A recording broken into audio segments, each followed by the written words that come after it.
Yes! Alright guys, what is going on? My name is Ollie Ward. Welcome back to the Ollie Ward live stream. Yeah, I don't often say that, but welcome back. I am live. I am Ollie Ward. Hope you are doing all well. We're doing a 5 things we learned this evening live on the Ollie Ward YouTube channel. If you're watching this non-live, hello, smash a like, all that good stuff. And if you're here now in the chat, get chatting with me. Jason's already came in and said, evening, everybody. And what a win it was yesterday. We'll get into that, of course, as the live stream goes on. But basically, just get all your comments in. I want to see how you lot are. I don't go live often. I get really nervous every time I go live. Not really sure why. I'm always worried no one's going to be able to watch. But whatever we do, we'll have a good evening tonight. MOT, Martin, welcome to the stream. Hope you are all... Well, I hope you're doing well, Martin. Hope you're doing very, very well indeed. And everyone who is here right now, I think everybody can chat in the live stream. I don't think I put it to subscriber only or some membership only or anything. I think everyone can chat. But yeah, tonight is a 5 things we learned. If you don't know what that is, it's pretty self-explanatory, isn't it? 5 things we learned from Wolves 1, Leeds United 3. And yeah, what a win it was for Leeds United. A massive win. A second win of the season, 7 points after 5 games. I think, yeah, all the newly promoted sides are doing very well so far. So, yeah, Leeds United are up there. Sunderland got a very, very good point today. Burnley, out of the 3 teams, have, not even looked bad. They just haven't got the amount of points that Leeds United and Sunderland have got. Are we bucking the trend? Are Leeds, Sunderland and Burnley finally going to buck that trend of newly promoted sides staying up? But Leeds United are going about it the right way, especially with that win yesterday. And quickly, before we get into all the 5 things we learned and everything, get your man of the match from yesterday. Obviously, the official one was Anton Stach with the goal and the assist. I'm happy for the new signing scoring goals. Yes, so am I, Martin. Brilliant from Anton Stach, DCL, and also Noah Okafor. Very, very well done to them. But yeah, we're definitely going about it the right way. We're doing very well and very happy with just yesterday's performance in general. I mean, a lot of people were criticizing the second half. We will get into that, but I don't think we were terrible in the second half at all. I think there was a plan there, and I think Farke got it spot on. Stack with a Pablo-like free kick, says Jason. Is he now our new set-piece taker? I think there's quite a few, to be fair. I think Gabriel Goodmanson's got a free kick on him. Stack has as well. So yeah, we could definitely switch it up, but of course, Stack for the next few goes will definitely be having them, because he'll go, hey, remember my goal at Wolves? What a game! Yes, what a game it was, Cade. Hope you are doing well, buddy, and everyone in the live stream right now. Hope you are doing well. Be sure to smash that like button, and very, very soon we'll get into everything we learned from the game away at Molineux. But yeah, how you all doing? Basically, I don't often. It's so weird going live. I find it so strange doing a live stream. I really, really do. I don't know why. I used to do them all the time. If you're an old subscriber, I used to do watch-alongs, and then literally, everyone does watch-alongs now. So would you sit there and watch me when you've got the likes of Joe, you've got Connor, you've got Joe, you've got Leeds Lately, you've got JT, you've got all these people going live. Yeah, I don't. It's a difficult. It's a difficult field to be in right now. If you're just starting to do live streams for the games, but yeah, either way.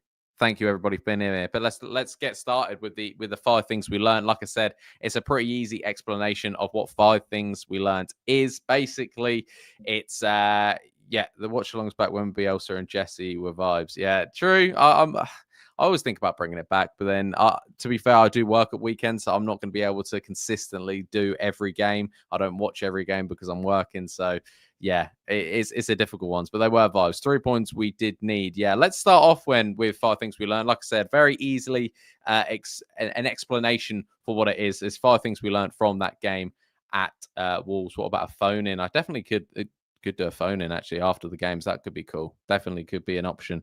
Right, let's go with number 1. And it was basically the first thing we learned from that game was, well, just the importance of that win, a statement win, as it says in the title for Leeds United, an absolute statement win. Like I kind of said at the start of this live stream, if you missed it, the newly promoted clubs right now are just starting to do well. They're starting to buck the trend of go 1 up, 1 down, or 3 up, 3 down. In that case of Ipswich, Leicester, Southampton, similarly the year before with Luton and things like that.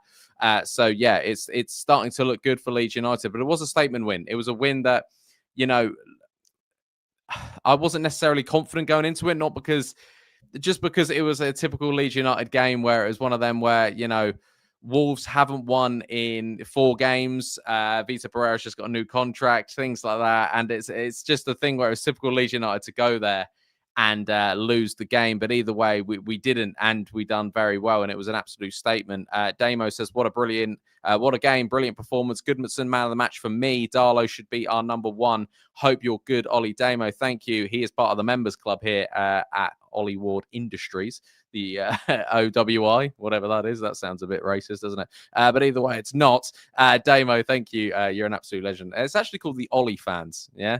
I never really plug it, but it's called the Ollie Fans. If you want to be a member, nothing happens. It just supports the channel like Damo has for the last, I think, nearly year now. So absolute legend, Damo. But yeah, it's a statement win, 7 points after 5 to go through all the performances. Obviously, first game of the season, a 1-0 win at Everton. It was a brilliant win. It was a brilliant win to kickstart our season, and we didn't play brilliantly. I thought we were all right, but in the end, we got that lucky penalty. And either way, I mean, it's gone now, but a lot of people were annoyed about it. Everton fans, of course, annoyed about it. But actually, looking back now, that Everton win, they're looking like a good side. So it was a huge 3 points to kickstart our season. So we got 3 points there early days. Then we got a bit of a hammering, obviously, away at Arsenal at the Emirates, a 5-0 thumping from Arteta's side. And yeah, that's just standard with teams like the Arsenals, the Cities, the Liverpools of the world. We're going to struggle. We will struggle there this year. But we could obviously upset a few teams. You never know. But that game was a bit of a reality check. Then obviously we had that midweek disaster against Sheffield Wednesday, and things was not looking great. Things weren't looking great at all. Then, you get a decent point against Newcastle going into the international break. You take that, and, you start the season with a draw, loss, and a win. Disappointing cup exit, though, obviously. And then we've, annoyingly returned after the international break, where it should maybe be 4 points because that Fulham game was obviously annoying. Gabby Goodmanson, who, again, like Damo said, he was man of the match for him. For me, yesterday, he was up there as well. I think he's been our most consistent player so far this season. Gabriel Goodmanson, I think he's been brilliant. And again, he showed that yesterday. But it's just disappointing that we done that at Craven Cottage against Fulham. And then, yesterday was Molineux. It was a statement win. That's 2 wins in 5 games for Leeds United, and especially when you need to get, Farke was saying around 10 wins, and to get 2 of them in your opening 5 games, I mean, it's very good. It is very, very good for Leeds United, and I'm very happy with what we saw yesterday. And a Wolves side that looked struggling. They didn't look like they had anything. Leeds made it difficult for them. Of course they did, and we defend so well. When we went 3-1 up at half time, I didn't think, oh, wow, they're now going to score 3 or 4 against us. Even, against Newcastle, how solid we were. Fulham, how solid we were up until the 94th minute. But either way, it's, exactly this, Jason. And I said that when we got the lucky penalty against Everton on that day. I said, swings and roundabouts, things will happen, and it balances out. Of course it does. That's just what happens. Aaronson's still getting a lot of stick, but did his job well. He's never going to beat players, create or score loads, but in his own way, he does what's required of him. Yeah, we're having a little chat about Brendan Aaronson in a little while, 100%. But yeah, statement win, 7 points out of a possible 15 in the league. It's not bad for a newly promoted side. Similar, Sunderland have got 8 now. I think Burnley are on 4 or 5. So, yeah, very well done for the newly promoted sides. And talking to Leeds United, what a win it was. And not just, Dominic Calvert Lewin said it in his interview yesterday after with LUTV and just said, a lot of people have been criticising about how we don't score goals, and to go at Molineux. Yes, right now it's the easiest place to go on paper. And Leeds have actually in recent years had decent history at Molineux. But for a team that wasn't scoring any goals, to score 3, not many of the newly promoted clubs last year scored 3 goals in a game at all, if any, I think. I'm not 100% sure of that. But yeah, it was a good statement win. Very happy. And got a spot on yesterday. The second thing that we learned from Wolves 1, Leeds United 3 is, let's talk about Carl Darlow. Let's get it in the chat. What is your thoughts about Carl Darlow? Carl Darlow, for me, is really putting Lucas Perry, at his. I mean, Lucas Perry starts to life at Leeds United. Yes, he's got 2 clean sheets, one against Newcastle and one against Everton. But there was games where I saw him. Oh, sorry, just a little burp there. There's games where I saw him that he just wasn't. He didn't look up for it.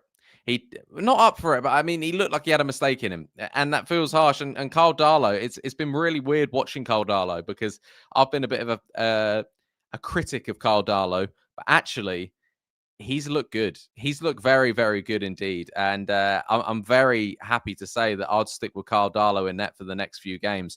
His distribution with his feet, he looks very, very good. For the goal yesterday, he couldn't do anything about it, but he's making crucial saves. The save against Kevin, I know Fulham went on to go score, but that sort of save, he had a brilliant game against Fulham. And then yesterday, Wolves, Wolves were knocking on the door all of that second half because they wanted to get the goals back. Of course they did. But I thought Carl Darlow was sound again, claiming his corners. He really is playing like an international level goalkeeper. And very, very happy to say that Carl Darlow, for me, should be sticking in goal. I don't care if Lucas Perry is ready to come back. I think Carl Darlow is showing from his performances alone that for now he should be the number one. Of course, Carl Darlow. Of course, every goalkeeper's got a mistake in them. But Carl Darlow, for me, has been pretty spot on. I would like to know what you guys think in the chat. Brentford, Forest, West Ham, Wolves, and Burnley all below us, which is encouraging at this stage. Villa also looked poor, especially today. Yeah, I watched Villa today, BMG. I watched Villa today, and they had absolutely nothing. I've got Ollie Watkins in my FPL, and he's been absolutely useless, honestly. And I don't really get what's going on at Villa. Villa have got all the right tools there, but actually, yeah, when you watch them, very boring, very just, they've got one goal now this season. That was, that was Leeds before yesterday. But either way, Leeds looked a bit more encouraging than Villa did. Leeds looked like they had a bit more fight. And especially how many, I don't want to sound like Roy Keane here, but how many international established players they've got.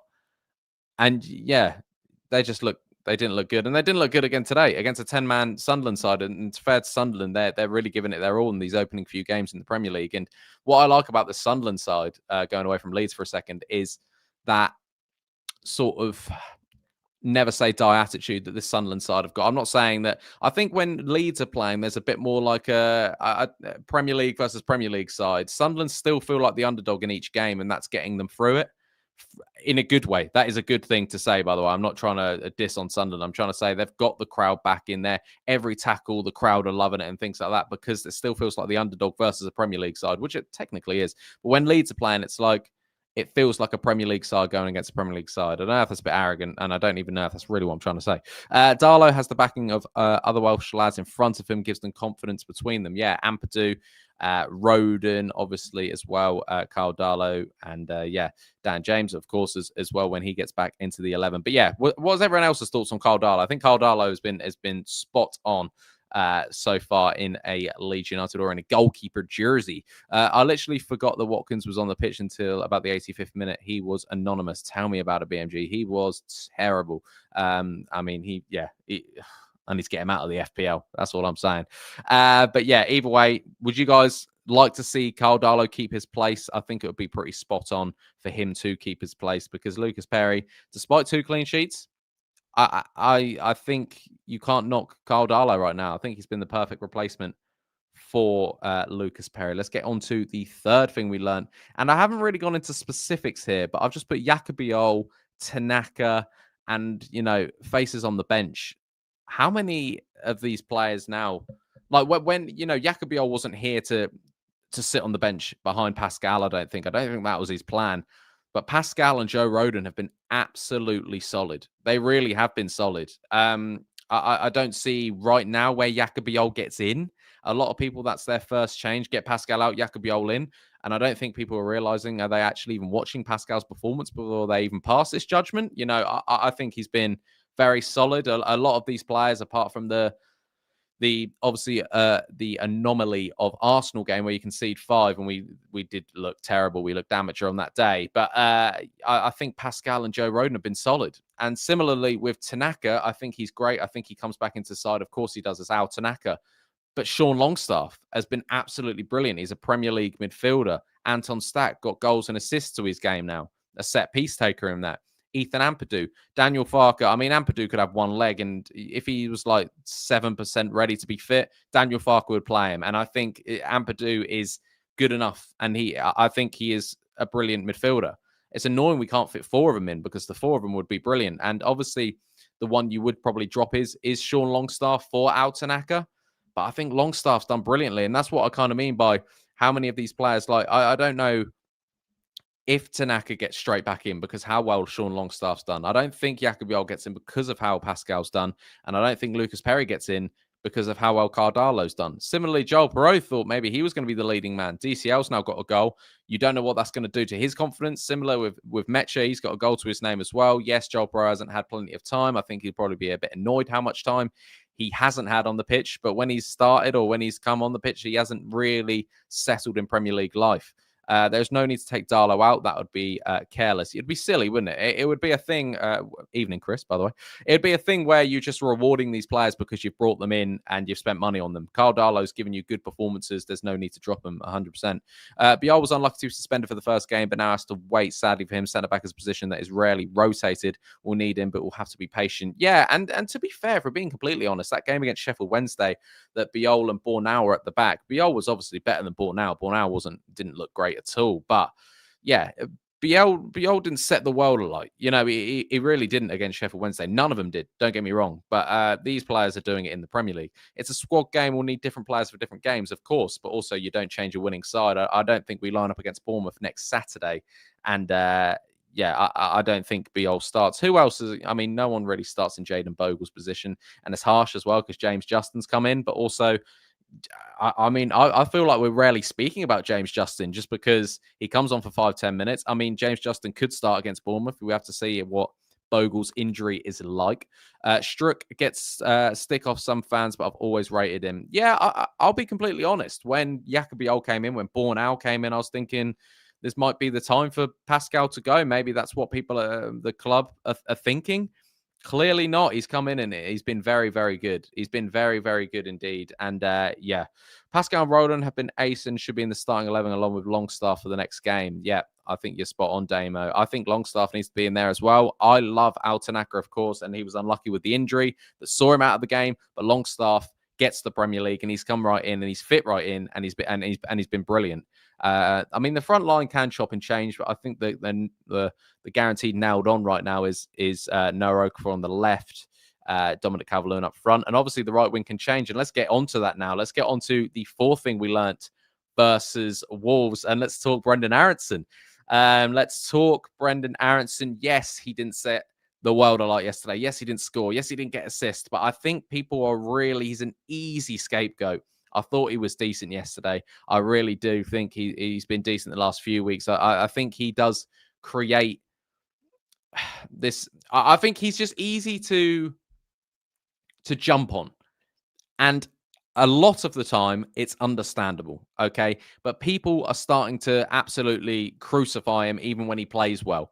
And I thought yesterday he done the exact job that you need him to do yesterday. He took on his man. He was doing the easy passes, his touches. He had a lot more time on the ball. He was using Bogle. He's using the midfield of Anton Stach. He was taking on his man. He looked a bit more confident, and he's not a right winger. He's not going to burst in behind. He hasn't got the necessarily pace.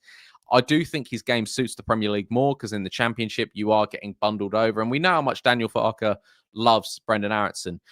And sometimes what you need in a side to keep you up is that bit of never stop running. And Brendan Aaronson, there's one thing you can always lack. You can always talk about his ability. Of course you can with Brendan Aaronson. But for his work rate, you cannot doubt Brendan Aaronson. He will fight for the club. He will fight for the badge. And he has most games since he returned to Leeds United. If we're being completely honest, yes, the talent isn't fully right there, but I'm not having people slag his performance off yesterday. I thought he was very, very good. I want to know, and do I think he should be the starting right winger when everyone's fit? No. Do I think he should be in the starting 11 when everyone's fit? No.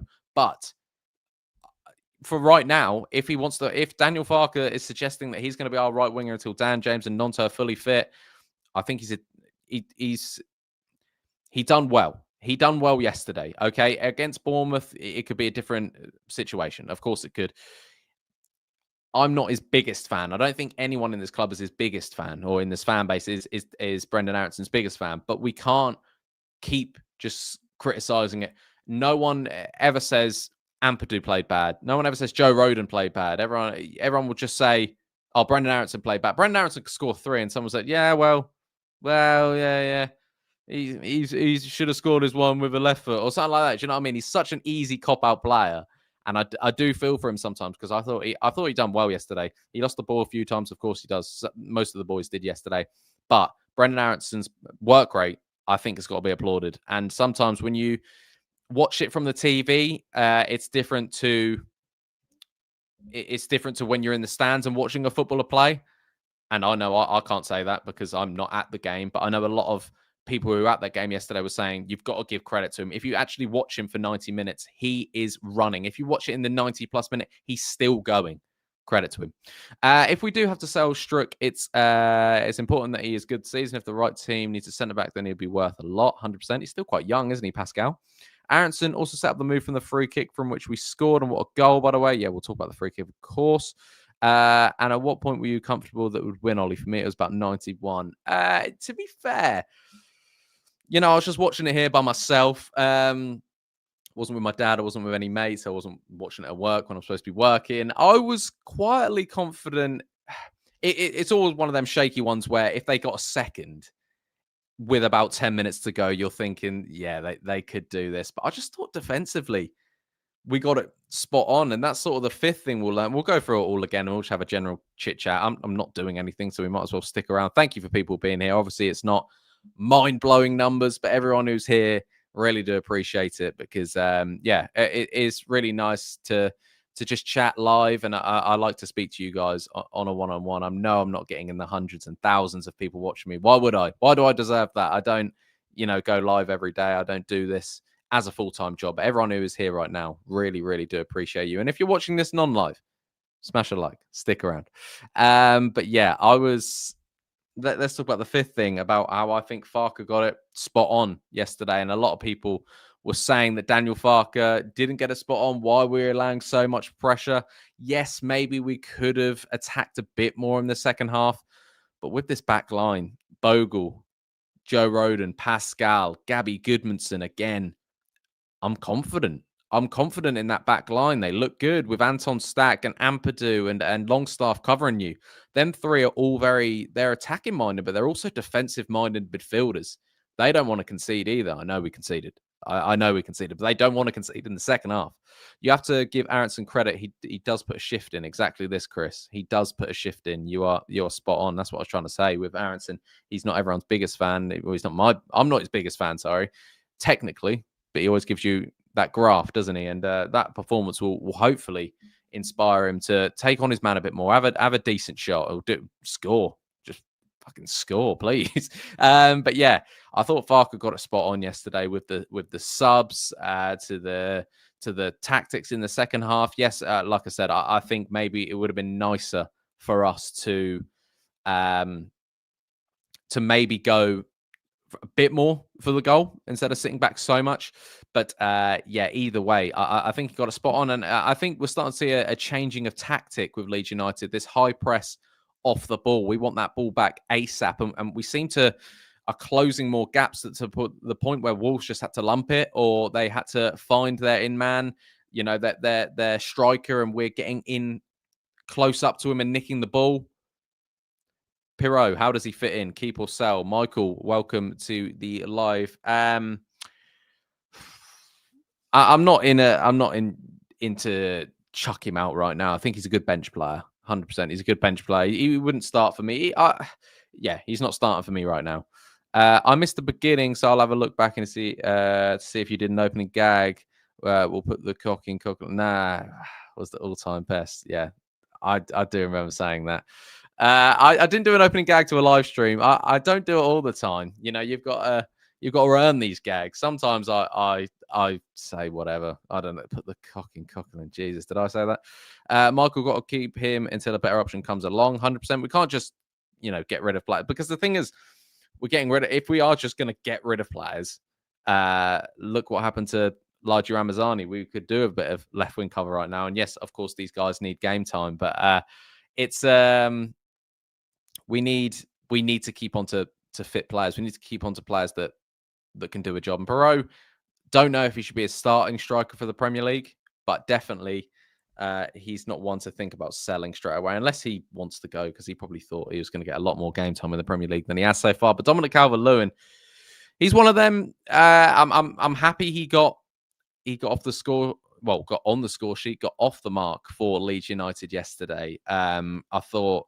he had a very, very good game all round. I thought Dominic Calvert Lewin was fantastic in the sense there's a different option there. When have you ever seen Bogle whipping across like that from that far? I mean, Bogle was closer to the manager's technical area than he was the box, and he just whipped it in. I think it did take a bit of a deflection. I look back in the highlights today, and but either way, Dominic Calvert Lewin wins everything in the air. And I mean everything. He looks pretty spot on. And if he can start scoring more goals, I mean, we'll have a decent player on our hand. He needs to stay fit though. Here we go. We've got another chat. Aaronson is knocked off the ball far too easily. He's like a boy playing a man's game. His effort is bang on though.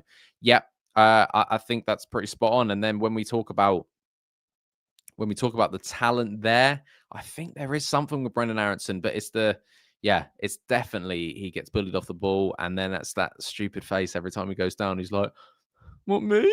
Like, how's that not a foul, ref?" And you're just like, oh, "Okay, just get up and win the ball back." But yeah, I don't think Aaronson doesn't deserve the criticism because he hasn't been brilliant. But I think he's an easy scapegoat to when, yesterday he played well and people already saying things how terrible he was yesterday, which I don't agree with. Possibly unrealistic, but if we get 20 million for Perot, it would have been a down payment on a game changer. It's crazy we're talking about, Perot going. I still think he can offer something for Leeds United in the Premier League. Do I even believe that sentence alone? I'm trying to convince myself. Do I believe that Perot can actually offer something for Leeds United in the Premier League? Don't know if he can. And will we get 20 million from him? Don't know. Maybe like whoever gets relegated from this division could maybe go for a Perot. Maybe Perot, in my opinion, will likely be used off the bench if we need a goal.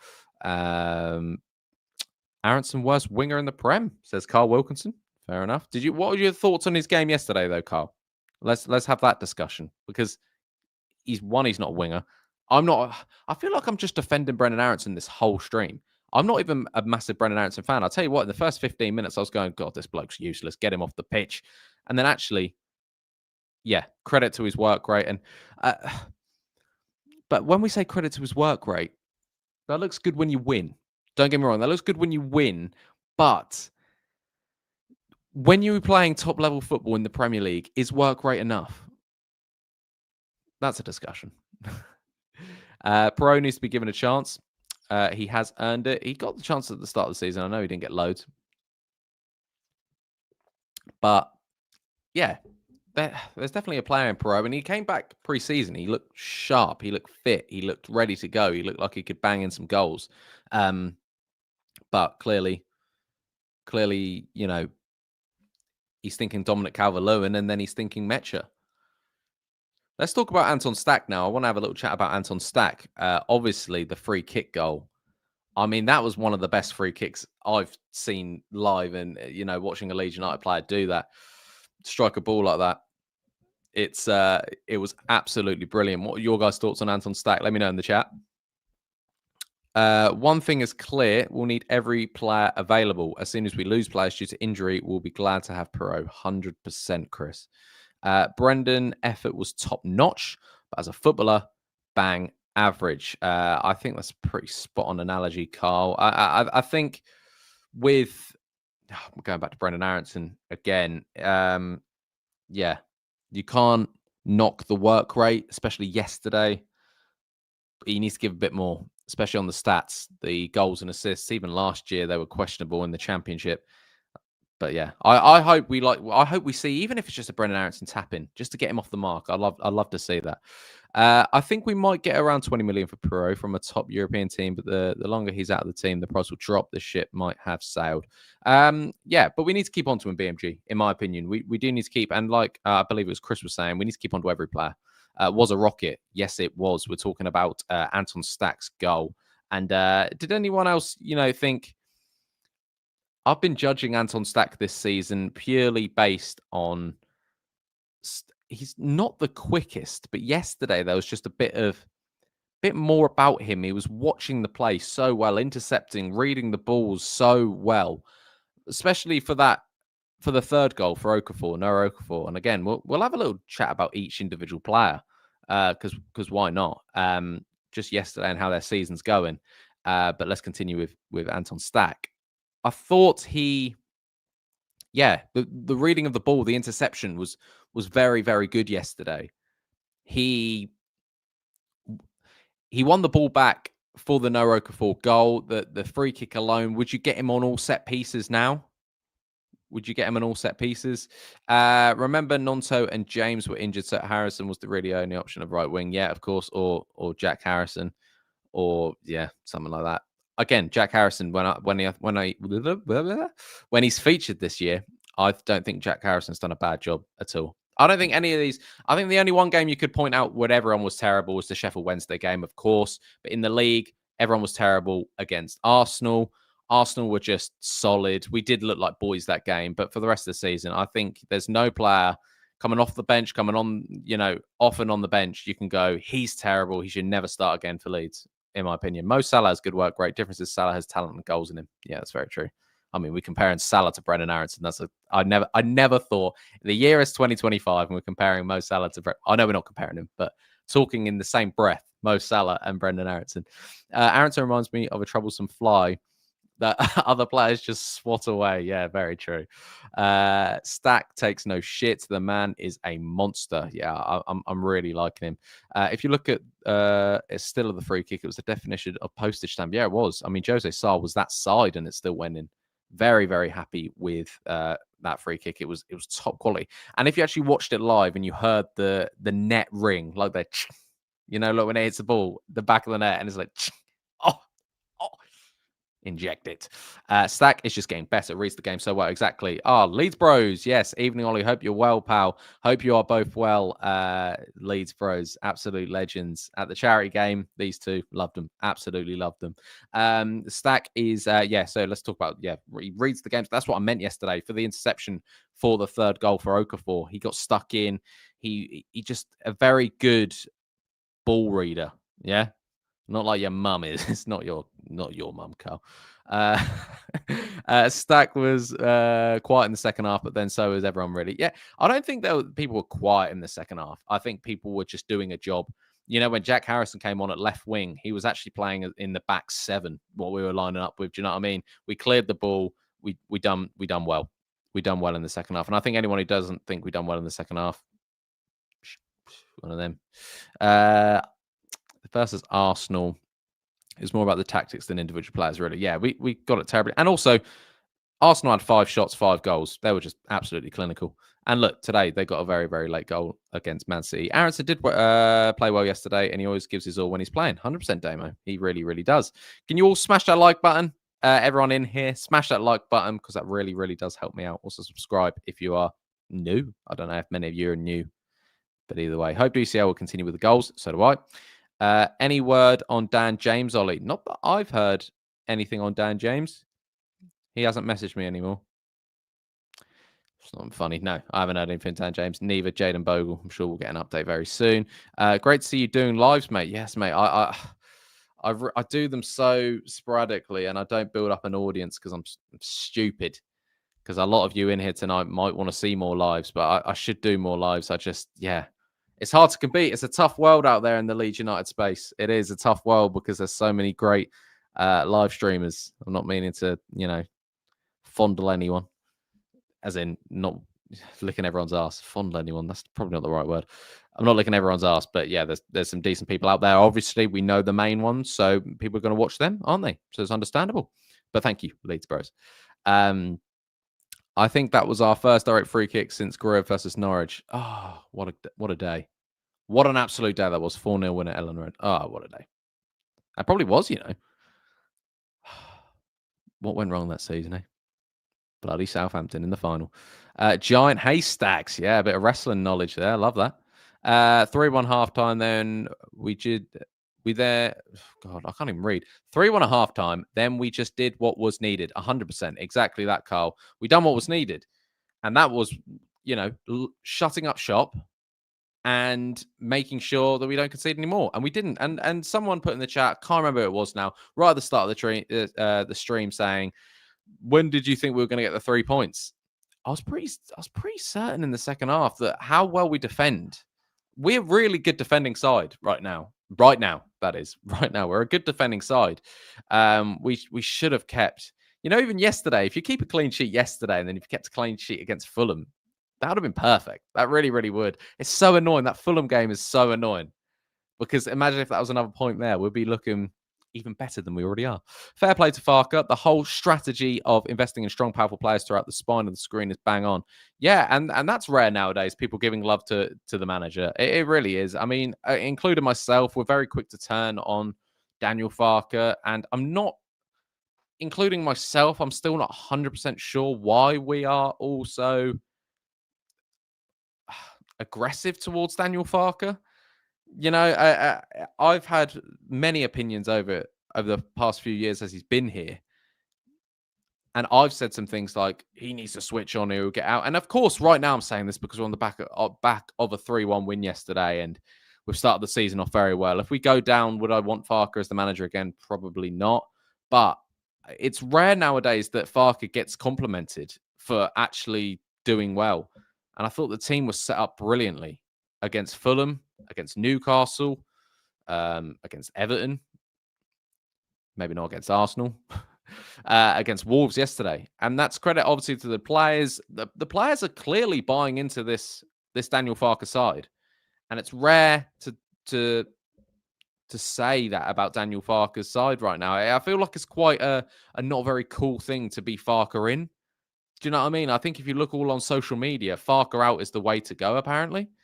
But right now, how can you complain about Daniel Farke? Yes, maybe subs are too late. Yes, maybe he's a bit stubborn. Yes, why is he playing Brendan Aaronson over, blah, blah, blah. Of course, everyone has their opinions. But at the end of the day, if you're basing it, how football is, off recency bias and off the last game, you've always got to base it necessarily off the last game. He's doing well. He's doing well. And I just want to put that out there because it's so easy to jump on Daniel Farke. And I do. I do. Of course, when I do match reactions 5 minutes after a game, I'm going, what is Farke thinking about? What the fuck is going on, is what I'm saying. And I even done a video recently, a little YouTube short, saying, will Farke survive the Premier League? And that's not me saying I want him gone. That was just saying he's an easy, scapegoat. And we got to remember as well, let's talk about, wanting an offensive player, wanting two, and not getting any. He is working right now with bare bones, with signings. Yes, we've spent £100 million, but he wanted offensive players. He wanted that Jorginho replacement. He wanted another striker in. He didn't get it. He wanted Harry Wilson. He didn't get it. And we started the season so well. Of course, we started the season very well under Jesse Marsch, and of course, things can catch up. Things can catch up to you, but I'm living in the now, and I'm very happy with what Daniel Farke and Leeds United are doing. Got a bit of a sore throat, people. The way Sunderland played versus Villa was a lesson in how to compete against a half-decent side, especially as they had 10 men. I think we parked the bus versus Wolves because we knew they wouldn't break us down. Yeah, against other side. And that's the thing. I think we think Daniel Farke doesn't think. I think if we were 3-1 up against a better opposition, even a Villa, at halftime, I think there would have been a bit more of a different tactic. But yeah, I mean, Wolves didn't look great at all. And Vitor Pereira got a 3-year extension. I don't really know how that makes any sense. I couldn't stop laughing after that free kick. The amount of people who said Stach shouldn't take set pieces, he should be on the receiving end. Yeah, true. I mean, do you know what? I gave credit to Anton Stach in that situation. How long it took for the wall to set up and the referee to decide what he was going to do. And he still buried it top bins. He had all that time in the world. Because sometimes, with penalties and free kicks and stuff, when it takes so long, your mind goes elsewhere. Your original tactic might be out of the question. He absolutely buried it. I'll keep watching it on repeat with one my phone in one hand and my cock in the other. Amazing. Fulham got a very similar own goal versus Brentford. Amazingly, yeah, I know, it's funny, isn't it? I feel Fulham result helped us get an extra 10% against Wolves. Yeah, maybe that's true. Farke is a star. He's from, I can't even say that, Lipstadt, where I went to school as an army brat. Nice. I didn't know that. We must forget that we did have a couple of very decent chances on the break in the second half. Yeah, exactly. Yes, stop moaning. Me? Oh, as in after I'm saying about Farke. Yeah, exactly that. The manager has to gel in 10 new players in short space of time. Give him a break, 100%. We also shouldn't forget that we're in the right pickle when Farke took over. We need stability. Sacking him would be a mistake unless we're rock bottom. Yes. And I think I said this when we got promoted. Literally, I said, if you looked at Leicester last year, they went through 2 or 3 managers. Southampton went through 2 or 3 managers. Ipswich stuck with their manager, and all 3 of them still got relegated. So sometimes, as you know, because you're not thick watching the Ollie Ward channel, how could you be thick? Yeah, you're smart. Sometimes sacking a manager isn't the way forward. And it could be at some points. And I think I think he is tactically can be a bit inept sometimes with certain things. But like I'm saying, right now, Daniel Farke and this Leeds United side deserve credit. The new signers are clearly buying into what he wants to do. The old guard, not like the Ailings and Coopers of the world, the older guard, as in the players have been here since Farke joined, the Ampadu's, the Joe Rodens, actually, if you're looking at our starting 11 now, it's pretty much that, isn't it? Or maybe the team from last year, maybe, is what I mean. Joe Roden, Pascal, Carl Darlow to an extent, Jaden Bogle, that sort of, they're not an old guard, but they're older than Okafor, Stach, Goodmanson, Longstaff, and things like that. They are still believing in Daniel Farke's tactics. They are still playing clearly for Daniel Farke. I'm not looking at that Leeds team thinking none of them want it. I'm not thinking that. I'm not thinking, they don't want this today. I'm thinking when we went a goal down, the response yesterday at Wolves was brilliant. It was give it Ampadu, give me the ball, let's dictate, let's go get a goal. And that's what I liked about Leeds yesterday. Of course, I could sit here next Sunday after losing 7-0 to Bournemouth and be like, Farke needs to go. The tactics are all over the place. Of course I can. But that's football. That's what happens, That's what happens. Marcelo Bielsa, was the best Leeds manager in my time. But it came to a point where people were saying he needs to go now. He needs to go. Things happen because of results. Your opinion changes because of results. If Farke didn't win a game for the rest of the season, of course I'd want him to leave the club. But you can only base on right now. And we've got 7 points out of a possible 15. We're a few points off Champions League spaces, 5-6 games into the season. You can't complain at that. And do I think that the likes of Villa will probably be down there? Probably not, unless they might sort something out. But I think we will see, and don't expect Leeds, Sunderland and Burnley. I mean, I can't speak from the other clubs. Let's just say, don't expect Leeds to be necessarily around the 9th and 10th thing. Don't expect that, because you will get your hopes up. Like Daniel Farke said in his press conference, dream a little bit, but don't go crazy, because we will be in a relegation fight this season. Of course we will. And it will drop down. We will lose maybe 3-4 games on the bounce. It will happen. We're a newly promoted side. The Premier League is tough. Anyone can obviously beat anyone, but when you do have to play even the now Tottenhams of the world, no game in the Premier League is easy. But we look competitive in each game, and that's what I like. The only game, like I said, is the Arsenal game, which again, they're a different quality to us. We know they're a better team, and they proved it on the day, and they're proving it, obviously, the last few years. But, them games that we can maybe snatch some sort of result, but the games around you, we've looked competitive. Newcastle, yes, they were missing. It was the whole Isak situation that was getting into that moment. They were missing a few midfielders, of course. But you can only play what's in front of you. We looked solid against them. To be honest, no one really looked like they were going to score, apart from maybe Dominic Calvert Lewin at the end, but no one really looked like they were going to score. Everton, first game of the season. Look what they're doing now. I know they lost against Liverpool, but again, Liverpool, different caliber of team. Everton haven't lost the game since that opening game against Leeds. Leeds won it. Fulham, a solid mid-table Premier League side. We went toe-to-toe with them. Unfortunately, lost in the 94th minute. Swings and roundabouts. Things happen. Gabby Goodmanson own goal. Maybe that balances out the penalty you got against Everton, or maybe that's going to balance out a 90th minute own goal somewhere else down the line. Things balance out. That's why I don't get too crazy over that wasn't a handball, that wasn't a penalty, we don't deserve this, or Gabby Goodmanson's terrible, because things happen. Things do happen. Sorry, I've kind of been just, not really reading the chat. Apologies. Farke has been manager for 3 years and built 3 new very good teams. For this reason, he'll keep us up. Exactly. And he lost a lot of players in that second league when Rutter left, when Somerville left, when Archie Gray left. Had to build a new team, built that team, got us up. And now he's building a new team to stay in the Premier League. You've got to respect it. Joseph has shot himself in the foot by overrating himself. Yeah, I mean, Joseph's, yeah. He's been terrible so far. He nearly scored against Real Madrid, didn't he? He nearly scored against Real Madrid. Nearly. That's what I mean. That kind of sums up that bloke's career so far. Sheffield United lost 7 games, 7 games cup as well. Yeah, 6 in a row in the league. And then, yeah, Sheffield United. I don't know. It's kind of funny, though, isn't it? It is funny because the thing is, with Sheffield United, it's not like I'm not laughing at them going bankrupt, or I'm not laughing at their fans because something's happened. They've spent a lot of money. They sacked Chris Wilder. Didn't work. He got sacked. They brought Chris Wilder back. And yeah. And they're still not even that good. That's why I'm not necessarily laughing at Sheffield Wednesday, because they're going for a horrible time. They're competing in the Championship. In fairness to them, they're looking all right. But Sheffield United, absolutely hilarious. We learned if we stop trying to walk the ball in the net and let the player play, they might just do that. Yeah, you're right. Ollie, I just hope that we get a good amount of tickets allocated for next year's Champions League final. Yeah, no, literally, I've done a video on TikTok, as you can see. If you're a TikTok fan, or if you're on it, _ Ollie Ward _ as you can see in the bottom left or right corner on your screen, I'm not sure.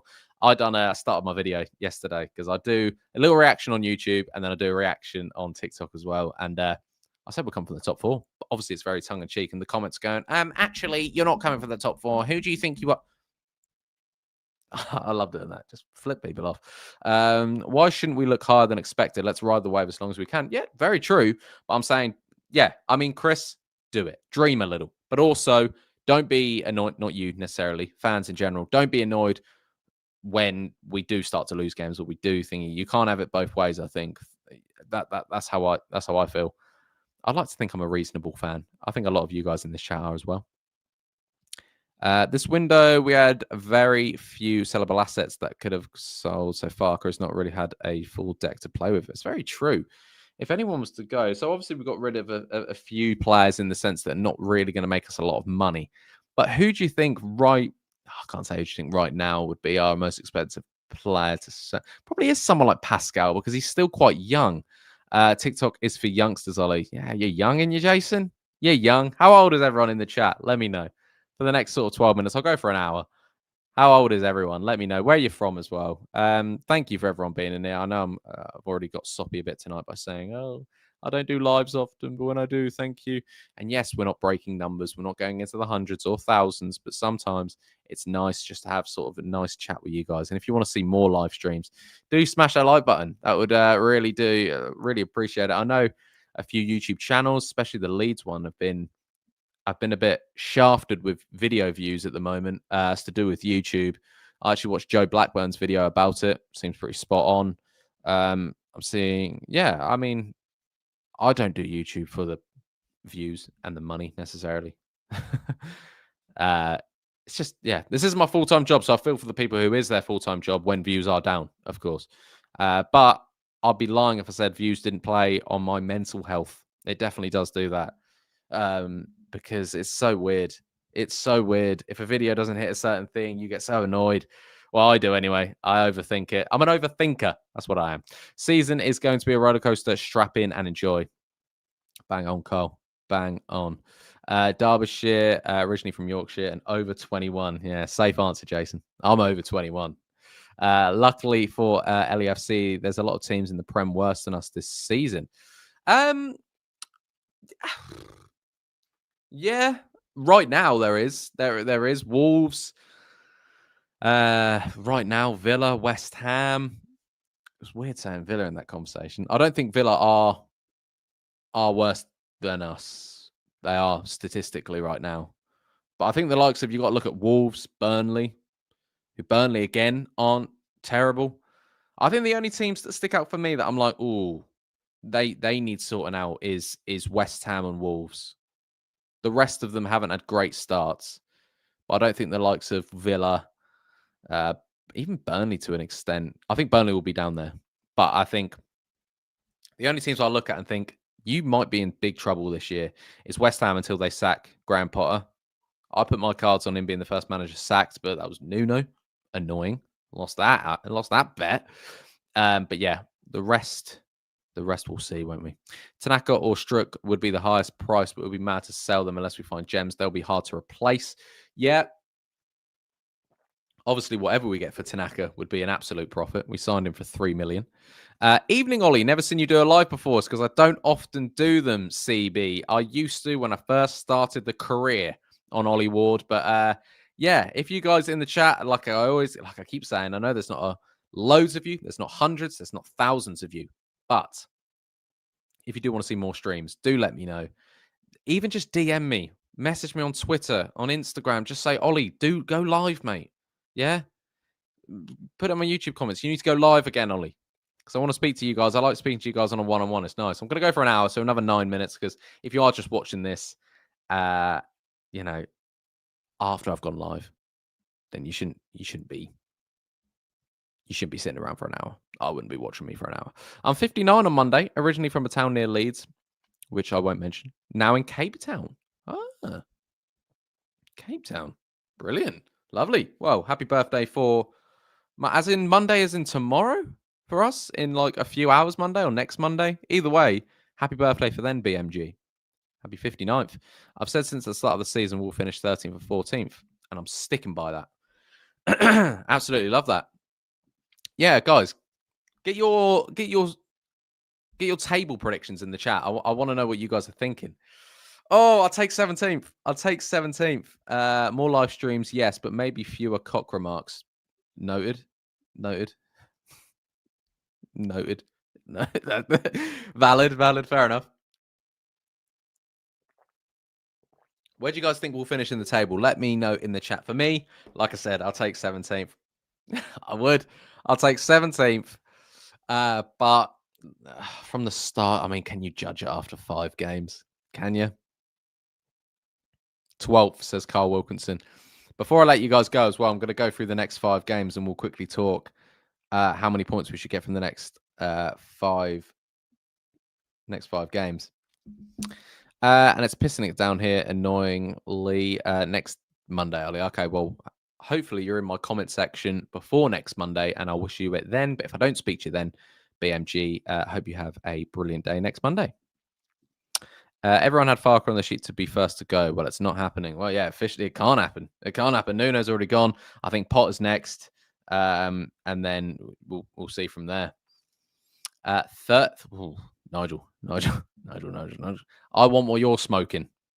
But nice to see you there, Nigel. Got a bet on a top half finish. What is the bet? Let me know. What stakes are we talking here? You making thousands back? Are you making thousands? Let's talk about, well, you can get your predictions in the chat as well, but let's also predict this. I'm getting you guys to do the job. Hard to predict, but I'll say 15th to 17th, which I would take in a heartbeat, 100%. That's where I am, BMG. Potter or the Wolves manager will be. The thing is, Vitor Pereira's just signed a 3-year deal with Wolves. Would they do that if they were going to sack him? It seems a bit odd. I think it was odd to give him a contract anyway. But Graham Potter, yeah, I think. Who's West Ham's next game? West Ham's next game. They're on Sunday. No, they're not. They're Monday Night Football away at Everton. Oh, that's tough. That is tough. Grealish to get Potter sacked. I'm calling it now. But yeah, let's do Leeds United's next 5 fixtures. I want you to let me know out of a possible 15 points how many Leeds will get between now and November. Pretty much November, yeah. So, right. Leeds versus Bournemouth next Saturday at home. Bournemouth are unbeaten. They're third in the league. They look good. I'll take a point. I'll take a point. Of course I would. I'd take a point. And Leeds actually haven't lost at home in, I think it's something crazy, like 40 games or something like that, including the Championship, obviously. But that looks, yeah. Wolves and West Ham look in trouble. Brentford are down there, but have played okay from what I've seen. Yeah, they weren't brilliant yesterday in the end against Fulham. It was a weird one. They went 1-0 up and then they just deteriorated. I stopped watching the game and then actually it got good, annoyingly. 9th will pick up a couple of extra players in January. Yeah, well, despite the club saying they don't really want to use January, which is, again, if Farke keeps us up, fair play, because the board have been nothing short than in in deadline day. That was we'll take another 7 points, 11-1, just a tenner on it. Wish you the best of luck, Jason. 9 points out of 15. Jesus. Right, for Bournemouth, I'm gonna say it'll either be a win or a loss. No, a win or a loss, a draw or a loss for me. I think Bournemouth look very good. Then we've got Leeds versus Tottenham, 12:30 kickoff. Then Burnley versus Leeds. That's a huge one. That is a very, very big one. And then it's Leeds versus West Ham. Of course, West Ham right now don't look great, but by Friday, the 24th of October, they could have in, Gary O'Neill, Nuno. They could have in, I was looking at Slaven Bilic on his way back to West Ham. That was in the sort of bookies' favourites. And then the first game of November is Brighton away. So what have we got? Bournemouth at home. I'm going to be realistic and optimistic. I'm going to say a point. So 1 point. Tottenham at home. I'm going to say there's no points. Burnley away. I'm going to say another point. So that's 2 points. West Ham at home. I'll give us 3. So that's 5 points. And then away at Brighton, I'm going to say a point. So I'm going to say 6 out of the next 15. Is that a bit negative? I'm going to say 6 out of the next 15 points. What are you guys thinking? 9 out of 15. Crazy. If we get 5 points from the next 5, we'll still be on track. Although December is tough, we'll need a buffer. There's rumours that we'll go in for Spurs Ryan. And am I about to? I don't even know who they are. Oh, that's the guys we were linked with at the end of the season, wasn't at the end of the transfer window. 9 points, Chris. Where are we getting the 9 points? Yeah, I said that we'll beat Burnley. That's where I think the 3 points is coming from. And then I've been optimistic in saying I think we'll get a draw against Bournemouth. I think we'll. Oh no, I said actually no, I didn't. I said we'll beat West Ham, didn't I? Oh, we could beat Burnley, but it's away. It's a turf moor, and they haven't been pushovers so far. Burnley. What has been their results so far? They drew 1-1 yesterday, lost 1-0 against Liverpool, lost 3-2 against Man United, beat Sunderland 2-0, and lost 3-0 against Tottenham. At home, are they remain unbeaten at home? No, they lost to Liverpool. But, I mean, most teams will. 6 out of 15 is a fair shout, but 2 wins would be delightful. Yeah, it really would. The only other one I could see is winning away at Burnley. But I think if we're being realistic, a point against Bournemouth would be lovely. So you think we beat Bournemouth? I really like that, Chris. I think a point against Bournemouth. I think no points against Tottenham. I think they look very, very good. I think maybe a point or 3 points possibly at Burnley. I think we beat West Ham on a Friday night. And then that Brighton game, again, would take a point. They're a tough team, Brighton. And I think they'll start to switch on a bit because they haven't started the best, but they're nowhere near a relegation battle, are they? 10 points. Ollie says, Nigel, I really like that. Burnley away will be tough to win, 100%. They look solid at home as well. And they've got a solid... I think Burnley will be okay. Ollie, we could not ask for a better start to the season. Farke's doing good. Doing us good. Hopefully DCL stays fit and Bogle returns soon. 100% DLR Fabrications. Don't be such a scaredy cat, Ollie. We're much better than you think. Maybe you're right. Maybe you're right. Maybe it's years of being let down by Leeds United that I think we're not going to get these games. But if we do what we've done against the likes of Fulham, Everton, Newcastle, now Wolves, then you might be spot on, mate. You might be spot on. Of those games, we really need to beat West Ham. Yeah, of course, it depends which West Ham are there at that point. If we could play the West Ham that are playing now tomorrow, bite your hand off. But in literally when we play them 24th of October, so literally about a month's time, there might be a completely different side. They might have a new manager. They might have, Jared Bowen might have scored 14 by then. You never know. You never know. Ladies and gentlemen, this has been a bit of a weird 5 things we learned. Of course, we went through it. Let's quickly go through it one more time again. Sort of the 5 things we learned was it was a statement win for Leeds United yesterday against Wolves, a big 3-1 win, 7 points to kickstart Leeds United and Daniel Farke's campaign in the Premier League. And what a win was. Statement win. Number 2, Darlow to keep his place. We had a lot of chat about that earlier on in the live stream. Carl Darlow, for me, has to start even if Lucas Perry returns. We'll wait until Darlow has a bit of a fumble and then you go back to your number 1. But Carl Darlow has been great. Or does Daniel Farke just say, listen, that's what he's here to do. He's here to be a brilliant backup, but but that's it. When Lucas Perry fit, he comes straight back in. I don't know what he's going to do, but I think, we'll all say that Carl Darlow has deserved to keep the number one spot for now. We played well in most games. The only one we deserved to lose was Arsenal. Yeah, we got destroyed at Arsenal. We completely did. I was worried after that, and Sheffield Wednesday, obviously. That was horrible. Smash a like, peeps. Yeah, Jason's right. Smash a like. That would really really helped me out. Like I said, a lot of the Leeds YouTubers in general, are finding it difficult nowadays with likes and views. Something's happened on YouTube. I don't really know what's going on, but yeah, really would appreciate a little like on your way out when we finish the stream. I will be finishing in the next few minutes.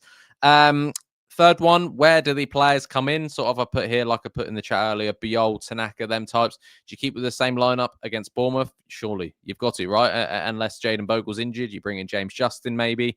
And would you keep Sean Longstaff in, even though Tanaka probably could get some minutes? Would you keep Brendan Aaronson at right wing, even if suddenly Dan James and Nonto were ready to go? What would you guys do? That's just a talking point for another day, I'm sure. Yes, I meant league games. Yeah, that's fair enough. A bit lucky to beat Everton, a bit unlucky to lose to Fulham. Bang on. But like we spoke about, swings and roundabouts, things happen. Number 4, Brendan Aaronson. We've had a big discussion of Brendan Aaronson tonight, that he works hard and he deserved his plaudits yesterday. Not that he really got many, but the talent and the goals and assists tally still needs a bit more, 100%. And number 5 things, or the 5th thing we learned from Leeds United 3, Wolves 1, was Daniel Farke got it spot on yesterday at Molineux. I thought Leeds United were great. I thought he got the tactics spot on in the second half. Yes. What was the 6th thing we learned? Just seeing if you can improvise. The 6th thing we learned is how good the Leeds fans were yesterday. You couldn't hear the Wolves fans at all. All you could hear was Leeds fans. And we've learned the Leeds are the best fan base, not only in the league, but in the world. Keep up the good work, Ollie. Thank you, Jason Taylor. Thank you, everyone, for being in this live stream this evening. As I'll keep saying, we're not smashing record numbers. We're not getting into hundreds of thousands, but I really do like this sort of nice community we can chat to. We can chat, and I really do appreciate it, because I will do a lot more live streams if you guys want to see that. Of course, I will. And I'm dropping always, match reactions, YouTube shorts as well. If you're missing any of them, turn on the notification bell so you don't miss an Ollie Ward upload. This isn't my full-time job, but I try and get videos out when I can most of the time. And I'm there mostly after every sort of game to give you a match reaction. I'm there for a YouTube short. I'm here for a laugh. That's what I'm here for. It's not my full-time job, but I absolutely love the support from you guys.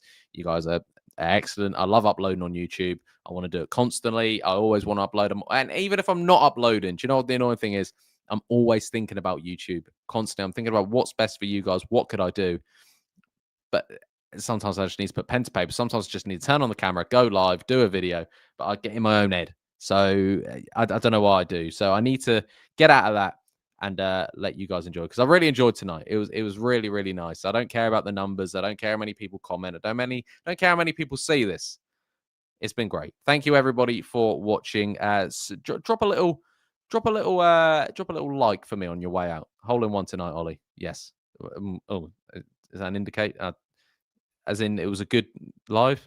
I think that's what you're saying, Chris. Either way, end on an innuendo. Hey, smash that like button on your way out. And just appreciate all the support. Really, really do. You guys do mean a lot to me. You really do. So I've been Ollie Ward. You guys have been excellent. And I will catch you in, either the next live or the next video. Most likely video. But either way, look, all the things are starting to go now. All the overlays are starting to go. It's near the end. I've been Ollie Ward. You guys have been excellent. And I'll catch you in the next one. Cheery. Do it back. Oh.